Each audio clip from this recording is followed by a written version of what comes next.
जय माता दी, हर हर महादेव। बैसाख के महीने में जब शिवरात्रि पड़े, शिवरात्रि पर अगर एक कलश का पात्र, लोटा तांबे का, मिट्टी के में रखा हुआ जल पात्र में लेकर एक बेल पत्तर का छोटा सा भाग पानी में छुआया हुआ, जिन्हें कहा है हम निवेदन कर रहे हैं अगर बेल पत्तर ना भी मिले तो सिर्फ एक लोटा जल ही ले जाना। आप मिट्टी में भरकर, आपको मैं यानी कि मिट्टी के लोटे में वह जल भरकर रखना है, आपको तांबे के लोटे में डालना है। शंकर पर बेल पत्तर चढ़ी होगी, उस बेल पत्र को आप वहां से उठाकर शिव शंकर पर छुआकर शंकर भगवान को भाव से, दिल से, तो आप चाहते हो, जो आपकी मन्नत है, धन, वैभव, संपदा, सत्ता या रोग से मुक्ति, चाहे उधर से जुड़ी हो, इस चीज का ध्यान रखना। अगर धन संपदा के लिए, विवाह के लिए या विद्या के लिए या अन्य चीजों के लिए आप शिव शंकर को जल चढ़ा रहे हो, उस जल को उठाकर आपको वहां से नहीं लेकर आना है। अगर आप रोग के लिए जल चढ़ा रहे हो तो आपको कोई तकलीफ है, उसके लिए आप रोग को दूर करने के लिए जल चढ़ा रहे हो, आपके घर में जो बीमारी चल रही है या रोग चल रहा है, या किडनी का, लीवर का या कैंसर का, तो ब्लड प्रेशर का, उस जल को आपको घर लेकर भी आना है और उसका आपको आचमन भी करना है। उसे दिन करना है आपको वैसाख के महीने की शिवरात्रि के दिन। शंकर भगवान जी कह रहे हैं माता पार्वती से, उमा से, माता पार्वती, एक बेल जो मुझे अर्पित करता है, अर्पित करने के बाद उस बेल की मात्रता देखिए आप, जो वैशाख के महीने में शिव शंकर जी को चढ़ाया जाता है, 1000 असमज्ञ का पूर्ण फल कर लेती हैं। तर इस एक फल को चढ़ाकर माता पार्वती, मुझे वह फल बहुत ही प्रिय है, क्योंकि वैशाख के महीने में मुझे यह बेल पत्र का फल अर्पित कर देता है। चाहे गंगा के जल से निकला कंकर शंकर क्यों ना हूँ, चाहे मैं फिर यमुना के जल से निकला हुआ कंकर क्यों ना हूँ, मैं सूर्यों के युग से निकला हुआ कंकर शंकर क्यों ना हूँ, मैं मंदाकिनी के जल से निकला कंकर शंकर क्यों ना हूँ। हे पार्वती, जो भी शिवलिंग पर बेल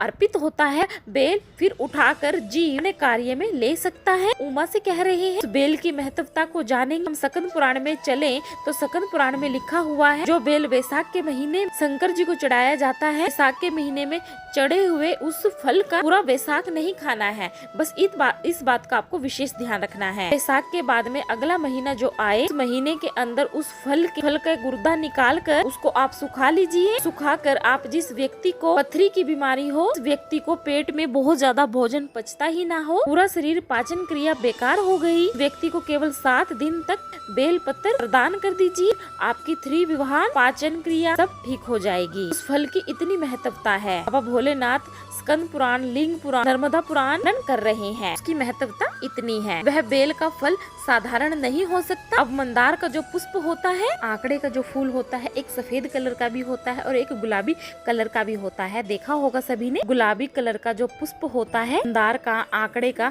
जो गुलाबी रंग का पुष्प होता है, जो नीले रंग का पुष्प होता है, गुलाबी रंग का आंकड़े का जो फूल होता है। प्रयास करना, जब किसी भी विषम परिस्थिति में हो, विषम परिस्थिति में फंस गए हो, आपको लग रहा है कि मुझे बहुत ज्यादा भय लग रहा है, आपको लग रहा है कि आपकी उल्टी आंख बहुत ज्यादा भड़क रही है, कुछ गड़बड़ होने वाली है, आपको लग रहा है कि मेरी सीधी आंख फड़क रही है, कुछ न कुछ गड़बड़ होने वाली है, तब जब वह गीला नीले रंग का गुलाबी पुष्प मंदार का तो कहीं ना कहीं से लाकर शिवालय में जाकर माता अशोक सुंदरी वाले स्थान पर स्पर्श कराकर शिव शंकर पर आप चढ़ा दीजिए। आपकी विषम से विषम परिस्थिति भी कैसी भी होगी, वह रास्ता बनाकर बाहर निकल जाएगी। आपको फंसना नहीं है, परेशान नहीं होना है। मंदार सफेद आंकड़े का पुष्प भी भगवान शिव को अर्पित होकर, जैसे बेल के फल का गुर्दा, बेल का जो फल होता है, बेल पत्री का फल, जैसे गुर्दा अंदर का जो भाग होता है, उस भाग को आप के गुर्दे को निकाल लीजिए बेल के अंदर से, और फिर उसको आप अग्नि में जलाकर उसकी भस्म तैयार कर उसको छान कर, जब आपके यहाँ विद्वान ब्राह्मण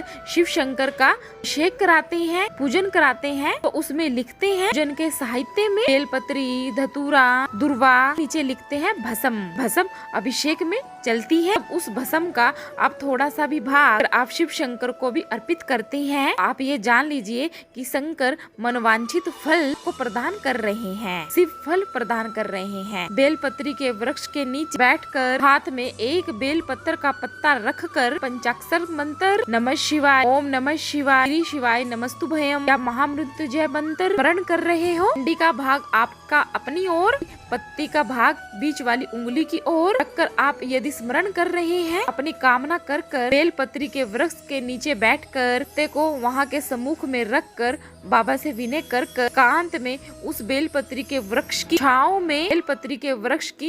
में आप कामना कर कर उस पत्ते को शंकर भगवान के ऊपर अर्पित कर रहे हैं। ये आप समझ लीजिए कि पार्वती और शिव का मिलन करवा रहे हैं, अपने मनोवांछित फल और कामना पूर्ण करवा रहे हैं। क्योंकि शिव और पार्वती का जब मिलन होता है, शंकर और पार्वती जब एक दूसरे के सम्मुख में होते हैं, शिव और पार्वती जब एक दूसरे के सामने अपने बच्चों के कारण एक दूसरे के सम्मुख में होते हैं, उनके चेहरे पर प्रसन्नता का भाव आ जाता है। वह फल मनोवांछित फल की कामना, इस कामना के लिए भी आप यह उपाय कर रहे हो। विवाह के लिए, नौकरी के लिए, सर्विस के लिए, रोग मुक्ति के लिए, बिजनेस के लिए, जो भी आपकी कामना हो। कोई व्यक्ति यदि मदिरा के नशे में पड़ गया, जुए में पड़ गया, मांसाहार में पड़ गया, कोई गलत में काम में जा रहा है, तो सरम्भेश्वर महादेव के नाम काली तिल भगवान शिव को अर्पित कीजिए। काली तिल को वापस उठाकर ले आना है। उसी काली तिल को फिर जो मदिरा का नशा करता है, फिर जो कोई गलत व्यसन में डूबा हुआ होता है, उसको वह सुबह के समय में उसको आप खिला दीजिए। अगर वह नहीं खाता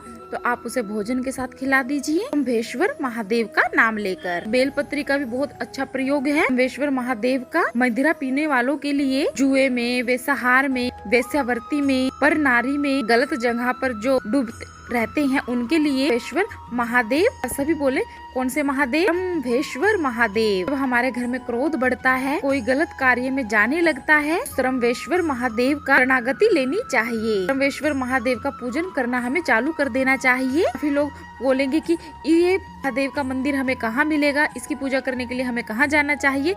तो आपको कहीं नहीं जाना, के घर के पास में जो भी शिव शंकर का मंदिर है, आप वहीं पर जाओ। उसी देवालय में, उसी शिवालय में सरम्भेश्वर महादेव का नाम से जल चढ़ाना शुरू कर दो। वह जल जो गलत संगत में पड़ा हुआ है, उसको आप आचमन करवाना शुरू करेंगे।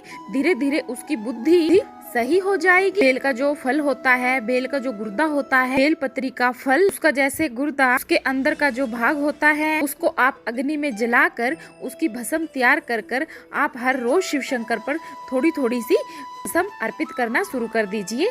आपके रुके हुए कार्य पूर्ण हो जाएंगे। तो ये थी छोटी सी जानकारी। अगर वीडियो पसंद आई है तो प्लीज वीडियो को लाइक करें, चैनल को सब्सक्राइब करें, कमेंट में जय माता दी और हर हर महादेव जरूर लिखें।